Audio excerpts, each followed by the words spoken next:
Hello friends, आपका सभी का स्वागत है मेरे YouTube चैनल पे। अगर चैनल पे आप नए हो तो please like, share, subscribe my channel. तो पिछले कुछ सेशन में हमने नेम रिएक्शन की सीरीज चालू की है, तो आप चैनल पे नए हो तो प्लीज नेम रिएक्शन की सीरीज देख लेना।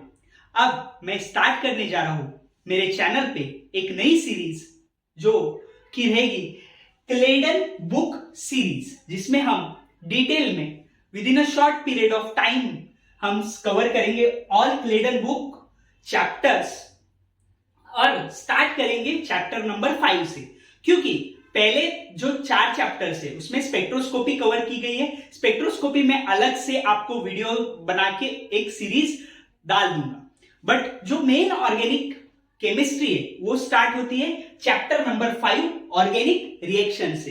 तो ऑर्गेनिक रिएक्शन से हम देखेंगे ऑर्गेनिक केमिस्ट्री क्या चीज है, बेसिक से बेसिक चीजें हम सीखेंगे। तो देखते हैं इस वीडियो में ऑर्गेनिक रिएक्शन। तो जनता जनार्दन की जय बोल के शुरू करते हैं अपने इस वीडियो को। तो ऑर्गेनिक रिएक्शन में पहला क्वेश्चन है कि ऑर्गेनिक केमिस्ट्री क्या है। ऑर्गेनिक केमिस्ट्री क्या है, what is mean by your organic chemistry. तो ऑर्गेनिक केमिस्ट्री एक ऐसी ब्रांच है जिसमें कार्बन और हाइड्रोजन एक साथ बॉन्ड फॉर्म करते हुए नजर आते हैं, और कार्बन और हाइड्रोजन के साथ अलग अलग ऑक्सीजन, नाइट्रोजन, सल्फर ये एलिमेंट्स अटैच रहते हैं। तो बेसिकली ये एक ब्रांच है हाइड्रोकार्बन की, हाइड्रोकार्बन की। It is a branch of hydrocarbon. यह है ऑर्गेनिक केमिस्ट्री। अब ऑर्गेनिक रिएक्शन, ऑर्गेनिक केमिस्ट्री देख रहे हैं तो जगह जगह आपको ऑर्गेनिक रिएक्शंस दिखेगी, अलग अलग फंक्शनल ग्रुप की रिएक्शन दिखेगी, जैसे कि कार्बोक्सिलिक एसिड है, फिर ईथर है, ईस्टर है, अमोनिया है, अलग अलग फंक्शनल ग्रुप की, अमाइड है।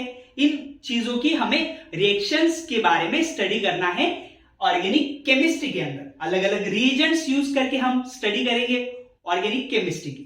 तो ऑर्गेनिक रिएक्शन क्या है, ऑर्गेनिक रिएक्शन क्या है? ऑर्गेनिक रिएक्शन बेसिकली वो चीज है जो अलग अलग फंक्शनल ग्रुप की रिएक्शन, हमें ऑर्गेनिक रिएक्शन स्टडी करनी है in the branch organic chemistry के अंदर। तो ऑर्गेनिक रिएक्शन बेसिकली 4 चीजों पे डिपेंड रहती है।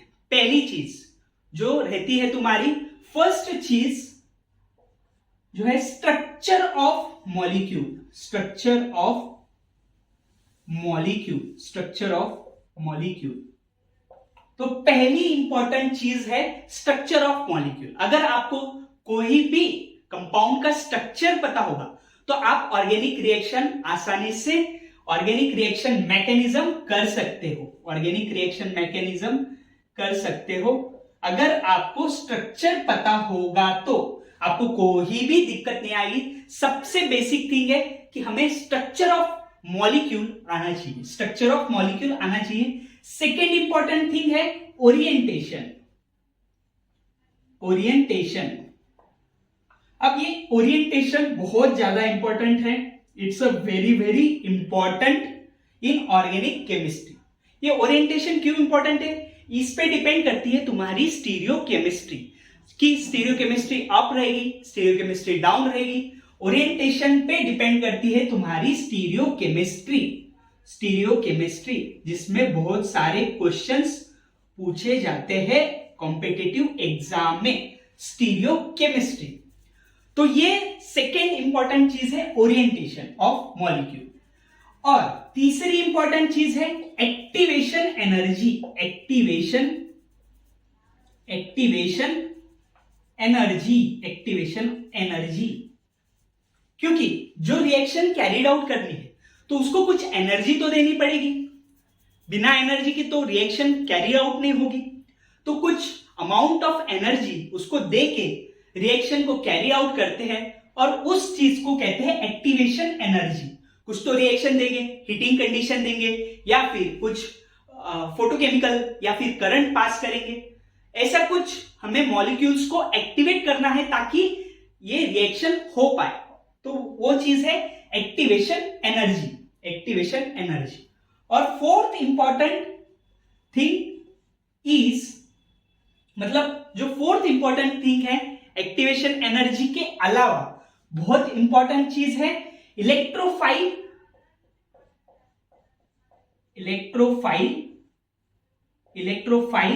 And nucleophile. Electrophile and nucleophile, तो ये चार चीज इंपॉर्टेंट है अगर आपको रिएक्शन मैकेनिज्म करना हो और ऑर्गेनिक रिएक्शन करना हो।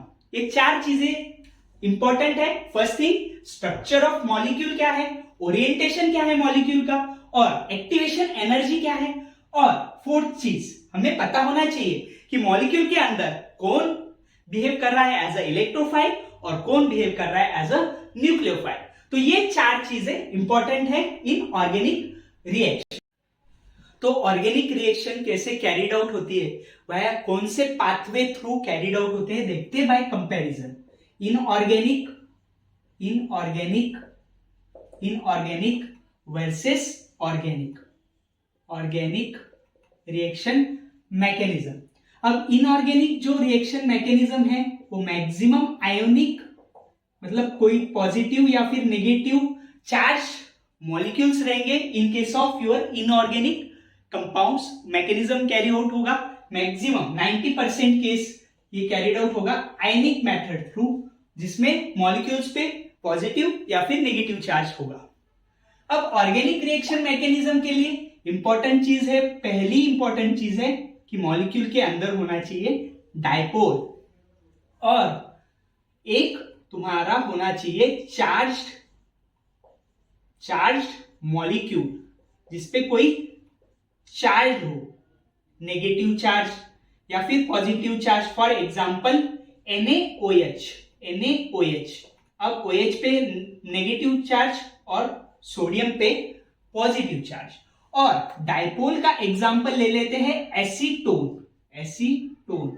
यहां पे CH3, यहां पे CH3, यहां पे डेल्टा पॉजिटिव और यहां पे डेल्टा नेगेटिव। तो इस कंपाउंड पे एसीटोन पे है डायपोल और इस पे है चार्ज्ड। ये चार्ज कंपाउंड या फिर चार्ज मॉलिक्यूल कह सकते हैं, इसको चार्ज मॉलिक्यूल कह सकते हैं। तो ये नीड है ऑर्गेनिक रिएक्शन मैकेनिज्म में। क्या होना चाहिए, डायपोल होना चाहिए और कोई भी एक कंपाउंड तुम्हारा चार्ज मॉलिक्यूल होना चाहिए। For example NaOH charge molecule और डायपोल कंटेनिंग कोई भी कंपाउंड होना चाहिए। और इनऑर्गेनिक के केस में आयनिक मैकेनिज्म थ्रू कैरिड आउट होगा, इसमें डायपोल और चार्ज मॉलिक्यूल होना चाहिए। अब देखते हैं कुछ एग्जांपल्स जो कि क्लेडन बुक में एज इट इज है, वो देखते हैं, मतलब ऑर्गेनिक रिएक्शन के कुछ एग्जांपल्स, समझते हैं चीजों को एग्जांपल्स थ्रू। अब पहला वाला एग्जांपल लेते हैं एसीटोन रिएक्टेड विथ NaCN। अब CN को मैं थोड़ा सा अलग से लिख लेता हूं, उस पे नेगेटिव चार्ज, इस पे डेल्टा पॉजिटिव चार्ज और यहां पे डेल्टा नेगेटिव चार्ज। इस कंपाउंड पे डायपोल है, ये चार्ज मॉलिक्यूल है, ये नेगेटिव चार्ज ये कार्बन पे अटैक करेगा और रिएक्शन मैकेनिज्म ऐसे कुछ कैरिड आउट होगा। अब कोई ले लेते हैं कि NH3 अमोनिया, जो कि जिसके पास लोन पेयर है वो भी इस कार्बन पे अटैक कर सकते हैं। ये एक्ट होता है न्यूक्लियोफाइल थ्रू और ये एक्ट होता है इलेक्ट्रोफाइल थ्रू। तो ये एक्ट होता है तुम्हारा न्यूक्लियोफाइल एज अ अमोनिया और ये एक्ट होता है तुम्हारा इलेक्ट्रोफाइल। तो NH3 के लोन पेयर इस कार्बोनिल कंपाउंड के कार्बन पे अटैक करेंगे और बॉन्ड फॉर्म करेंगे। फॉर एग्जांपल H2O ऑक्सीजन के लोन पेयर ये कार्बन पे अटैक करेंगे, जिसके पास लोन पेयर है वो एक्ट हो जाएगा तुम्हारा चार्ज मॉलिक्यूल, और जैसे कि NaCN होगा, NaOH होगा। तो ये रिएक्शन इस प्रकार से कैरिड आउट होती है। तो नेक्स्ट एग्जांपल, ये एक वन टाइप था एग्जांपल का।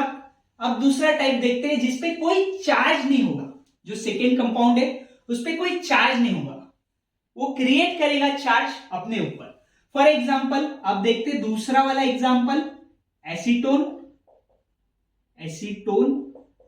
Reacted with your BF3। अब ये बोरॉन जो है वो हाईली इलेक्ट्रोपॉजिटिव है और उसके पास वैकेंट ऑर्बिटल भी है। इस फ्लोरीन क्या करेंगे, ये हाईली मतलब इलेक्ट्रोनेगेटिव आइटम है, यहां पे क्या करेंगे, ये डायपोल क्रिएट करेंगे बोरॉन के ऊपर, और यहां पे डेल्टा पॉजिटिव तो है ही ये कार्बन और ये डेल्टा नेगेटिव, तो यहाँ पे जो ऑक्सीजन के जो नेगेटिव चार्ज है वो बोरॉन पे अटैक करते हैं इन वैकेंट ऑर्बिटल। जैसे कि इस पे BF3 पे positive charge, highly positive charge create होता है due to fluorine groups present on it. Fluorine group के प्रेजेंस की वजह से बोरॉन पे हाईली इलेक्ट्रोपॉजिटिव चार्ज जनरेट होता है और फिर यहां पे बॉन्ड फॉर्मेशन होता है ऑक्सीजन और बोरॉन के बीच में। और एक एग्जांपल देख लेते हैं, ethylene CH2 when reacted with Br2 bromine. अब यहां पे इसके पास ब्रोमीन के पास क्या है, वैकेंट सिग्मा स्टार ऑर्बिटल, और यहां पे जो बेटा है ये हाई मतलब इलेक्ट्रॉन रिच है। ये जो इथाइलिन कंपाउंड है ये इलेक्ट्रॉन रिच है, तो यहां पे एक ब्रोमीन ये कार्बन को लग जाएगा और एक ब्रोमीन इस वाले कार्बन को लग जाएगा। ये इथाइलिन मॉलिक्यूल क्या करेगा, यहां पे ब्रोमीन बोलेगा आने दो मेरे पास इलेक्ट्रॉन, आने दो, मैं एक्सेप्ट करूंगा, ब्रोमीन कहेगा, और इथाइलिन मॉलिक्यूल डोनेट करेगा इलेक्ट्रॉन ब्रोमीन को और उसके वैकेंट सिग्मा स्टार ऑर्बिटल में। तो इस तरह ये एक general simple addition reaction takes place होती है। उसमें CHBr, यहां पे CHBr,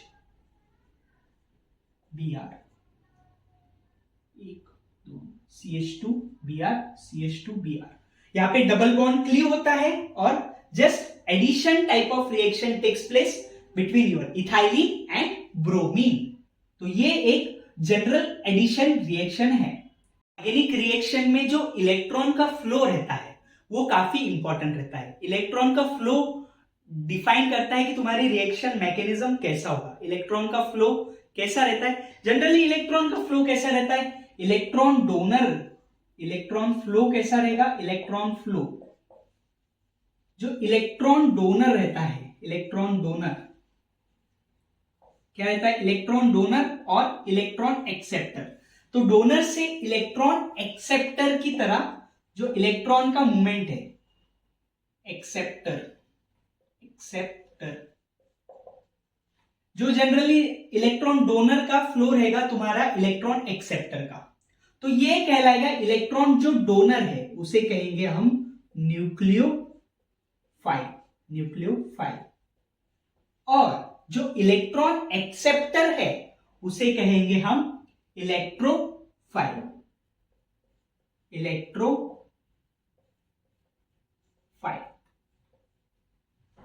तो न्यूक्लियोफाइल किसे कहेंगे, जो इलेक्ट्रॉन डोनेट करेगा उसे कहेंगे हम न्यूक्लियोफाइल, और जो इलेक्ट्रॉन एक्सेप्ट करेंगे उसे कहेंगे इलेक्ट्रोफाइल। अगर ये न्यूक्लियोफाइल और इलेक्ट्रोफाइल तुम्हें अच्छे से समझ में आ गया तो आप ऑर्गेनिक रिएक्शन मैकेनिज्म चुटकियों में सॉल्व करोगे और ऑर्गेनिक केमिस्ट्री आपको हार्ड नहीं जाएगी।